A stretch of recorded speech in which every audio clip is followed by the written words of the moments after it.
Dodir svile je samostalna izložba 38 slika na svili Vesne Maksimović iz Kragujevca, koja je kroz spektar boja materializovala unutrašnji fantastični svet koji se krije u njenoj umetničkoj duši. Vesnu smo posjetili u ateljeu u kojem oslikava svilu drevnom indonežanskom batik tehnikom. Ako govorimo o slikama, to je negde nadrealni simbolizam, to su slike mašte.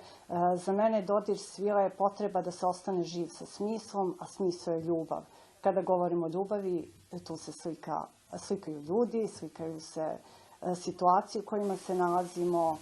To je zapravo refleksija onoga što živi u jednom umetniku. Pored slikanja na svili, Vesna oslikava i marame. Za 5 godina oslikala je preko 600 marama. Što se tiče oslikavanja marama, to je kod nas prisutno i već kao neka tradicija postoji. Što se tiče ručno oslikanih umetničkih slika, ja moram da kažem da imam jedinstven doživljaj svega toga kada govorimo o kontaktu sa posmatračima. I reakcije su bile prosto neverovatne. Ljudi ne veruju da je to svila, svi imaju potrebu da pipkaju. Posebnu pažnju umetničkog sveta privukla je slika na sirovoj svili Carice Milice. Ja sam želela da dam jedan novi lik Carici Milici i prvi put sam spojila ornament manastira Ljubostinje, vodeći se time da je Carica Milica sahranjena u manastiru Ljubostinja, i došla do jednog ovakvog rezultata koji itekako skrenuo pažnju na sebe.